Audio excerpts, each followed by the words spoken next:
किराएदार बेटा। उठ जा नालायक, सुबह के 8 बजने को है। तुझे एग्जाम नहीं देना क्या? थोड़ी देर और सोने दीजिए ना पापा। तू उठता या फिर मैं तेरे ऊपर पानी फेंकूं? रोज गधों की तरह सोता रहता है। पेपर की कोई टेंशन ही नहीं है। और एक हमारा समय था जब हम पेपर में फेल होने के डर से रात भर पढ़ा करते थे, सो ही नहीं पाते थे। तो क्या आप उसका बदला मुझसे लेंगे?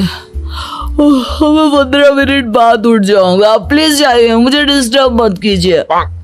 इतना कहकर रौनक रजाई ढककर फिर से सो जाता है। तू ऐसा नहीं मानेगा, रुक मैं अभी पानी लेकर आता हूँ। बस फिर क्या था, इतना कहकर वो भागते हुए बाथरूम में जाते हैं और पानी की एक बड़ी सी बाल्टी लाकर रौनक के ऊपर फेंक देते हैं। पानी पड़ते ही रौनक झट से उठ जाता है। ये आपने क्या किया पापा? अब तो उठेगा नहीं तो यही करना पड़ेगा ना। वैसे थैंक्स डैड, आपके कारण ना अब मुझे नहाने की भी जरूरत नहीं पड़ेगी। चलिए अब आप माँ से बोलकर मेरे कपड़े निकलवा दीजिए, तब तक मैं ब्रश कर लेता हूँ। वैसे कल ना आप एक काम और करना, नहलाने के साथ साथ मुझे ब्रश भी करवा देना। ये ब्रश करने में ना मुझे बहुत आलस आता है। रौनक की बातों से अरविंद का मुंह खुला का खुला रह जाता है। वो अपनी पत्नी कमला के पास जाता है और रौनक की हरकतों के बारे में बताता है, जिसे सुन उसकी पत्नी हंसने लगती है। तुम अपने बेटे को समझाने के बजाय हंस रही हो। रौनक बच्चा है, धीरे धीरे सुधर जाएगा। आप क्यों उसके पीछे पड़े रहते हो? अभी नहीं सुधरेगा तो कब सुधरेगा? 10वीं क्लास में है रौनक, वो अब कोई बच्चा नहीं रहा। अरविंद की इतना बोलते ही वहां रौनक भी आ जाता है। क्या डैड, मैंने आपको एक काम दिया था, वो भी नहीं हुआ आपसे। अरे क्या हुआ बेटा? माँ, मैंने डैड से बोला था कि वो आपको बोलकर मेरे स्कूल की यूनिफॉर्म निकाल दे, लेकिन मेरे पीछे पड़ने के अलावा इनसे एक काम ढंग से नहीं होता। देख रही हो कमला, देख रही हो अपने लाडले को? अरे आप चुप रहिए जी। चलो बेटा, मैं तुम्हें कपड़े निकाल कर दे देती हूँ। बस ऐसे ही साल पर साल बीतते जाते हैं, लेकिन रौनक के रवैये में कोई बदलाव नहीं आता। वो पहले से भी ज्यादा आलसी और पूरी तरह अपने माता पिता पर निर्भर हो जाता है। 2 साल बाद पता नहीं कहाँ गायब रहता है पूरे दिन। अब तक तो आ जाना चाहिए था। अरे आप इतनी फिक्र क्यों कर रहे हैं उसकी? दोस्तों के साथ खेल रहा होगा, आ जाएगा अभी। ये कोई टाइम है खेलने का? 10 बजने वाले हैं, इतनी रात में कौन खेलता है? कमला कुछ कहती उससे पहले ही रौनक वहां आ जाता है। मम्मी जल्दी से खाना लगा दो, बहुत भूख लग रही है। तुम्हें तब तक खाना नहीं मिलेगा जब तक तुम बता नहीं देते कि इतनी रात गए कहां से आ रहे हो। ओ प्लीज डैड, अब आप एसी पे प्रद्युमन बनकर मेरे सर पर बंदूक लेकर मत बैठ जाना। अपनी फालतू की बकवास बंद कर और बता कहां से आ रहा है। माँ अब समझाइए ना डैड को। बता देना बेटा, इनको भी तसल्ली हो जाएगी। आप बोल रही हैं तो बता देता हूँ। मैं दोस्तों के साथ मूवी देखने गया था, इसलिए देर हो गई।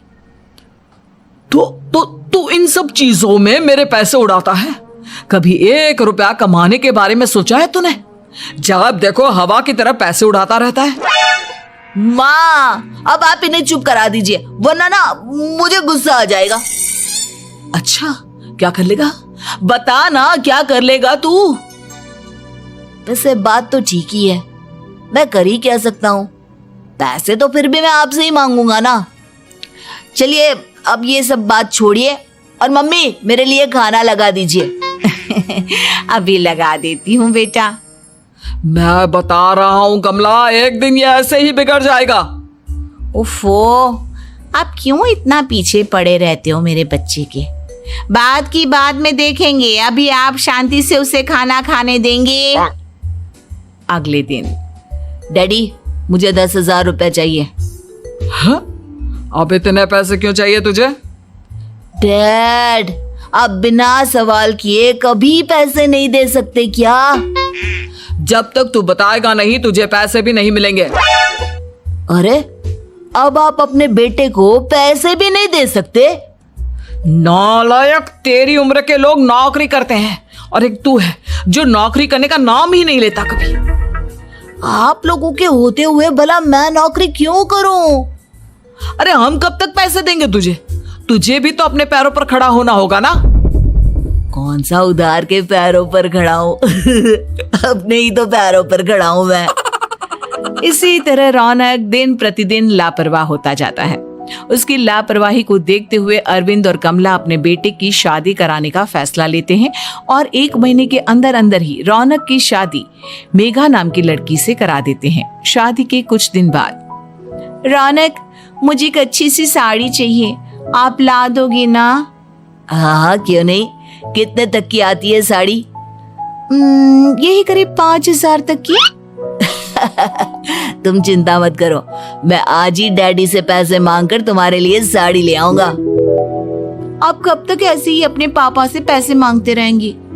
कोई अच्छी सी नौकरी क्यों नहीं कर लेते आप? अरे डैड के होते हुए मुझे नौकरी करने की जरूरत ही क्या है? पर आप ऐसे कब तक उनसे पैसे मांगते रहेंगे? कुछ आपको अपने दम पर भी तो करना होगा ना। अब तुम भी बाकी लोगों की तरह मुझे ज्ञान देना शुरू मत कर देना। साड़ी चाहिए ना तुम्हें, मिल जाएगी बस। इतना कहकर रौनक अपने पिता से पैसे मांगने चला जाता है। डैडी, मुझे 5,000 रुपया चाहिए। अब 5,000 क्यों चाहिए तुझे? वो मेघा को साड़ी चाहिए थी। अरविंद आगे बिना कुछ कहे चुपचाप उसे पैसे निकाल कर दे देता है। कुछ दिन बाद, तुम्हें नहीं लगता कमला, रौनक हम पर पहले से भी ज्यादा डिपेंड हो गया है? मुझे तो अब उसके भविष्य की चिंता होने लगी है। कल को हमें कुछ हो गया तो वो क्या करेगा? काश तुमने पहले ये सोच लिया होता तो आज हमारा बेटा इतना लापरवाह नहीं होता। तब मुझे कहाँ पता था कि मेरा लाड प्यार उसे इतना बिगाड़ देगा कि वो इस हद तक लापरवाह बन जाएगा। कोई बात नहीं, अभी भी देर नहीं हुई। मुझे पता है उसे कैसे सुधारा जा सकता है। कैसे?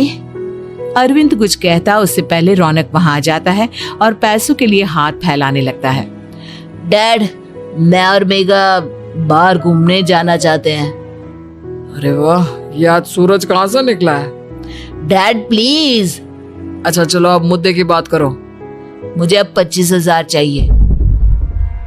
अब तुम्हें 1 रुपया भी नहीं मिलने वाला। अगर तुम्हें पैसों की इतनी ही जरूरत है तो कोई ढंग की नौकरी कर लो। मम्मी, आप कुछ कहिए ना डैड को।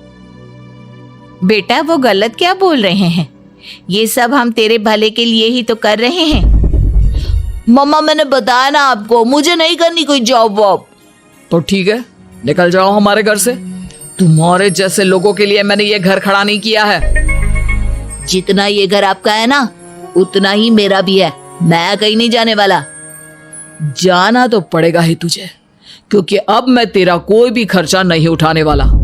ठीक है, मत उठाइए मेरा खर्चा, मैं अपने दम पर भी जी सकता हूँ। तो बेशर्मों की तरह अब तक यहाँ क्यों खड़ा है? अपना सामान ले और निकल जाए यहाँ से। रौनक पैर पटकते हुए वहां से चला जाता है। घर से निकालना जरूरी है क्या उसे? बिना पैसों के कौन रखेगा उसे किराए पर? अगर उसका भविष्य सुधारना है तो हमें अपने दिल पर पत्थर रखकर ये कदम उठाना ही होगा। दोनों बात कर रहे होते हैं कि रौनक अपनी पत्नी के साथ एक बड़ा सा बैग लेकर घर से निकल जाता है, लेकिन घर से बाहर उसे कोई भी मुफ्त में अपने घर किराए पर नहीं रखता। अंत में थक हार कर वो फिर से अपने घर चला जाता है। क्या हुआ? थोड़ी देर पहले तो दहाड़ते हुए घर से निकला था, अब क्या हुआ? नहीं रखा ना किसी ने तुझे किराए पर? डैड प्लीज, मैं कुछ दिनों में कोई अच्छी सी नौकरी शुरू कर दूंगा। आप तब तक तो हमें रख लीजिए प्लीज।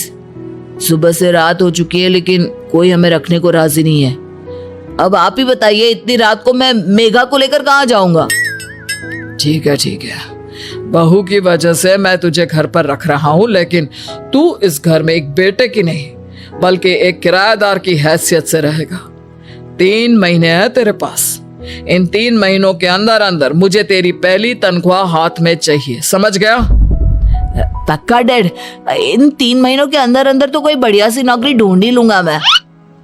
ऐसे ही धीरे धीरे समय बीतने लगता है और अरविंद के दिए 3 महीनों में से 2 महीने बीत चुके होते हैं।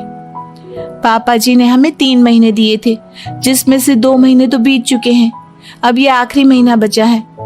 अरे तुम चिंता मत करो, आज मेरा ना 2 जगह इंटरव्यू है, दोनों में से कहीं ना कहीं तो जॉब लगी जाएगी। अच्छा, all the best. Raunak interview के लिए निकल जाता है, जिसके बाद शाम में रौनक घर आता है।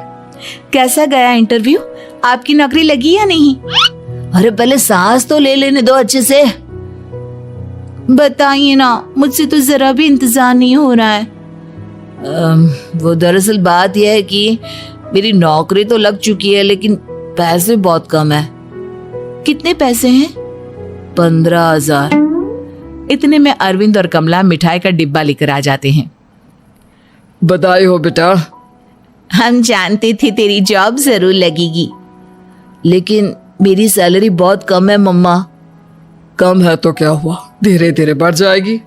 हाँ बेटा, हम तो बस चाहते थे कि तू अपने पैरों पर खड़ा हो जाए। मतलब अब आप मुझे घर से नहीं निकालेंगे? नहीं, ये सब हमने तुझे जिम्मेदार इंसान बनाने के लिए किया था। Thank you mummy papa. अगर आप दोनों ऐसा नहीं करते तो मुझे कभी अपनी जिम्मेदारियों का एहसास तक नहीं होता।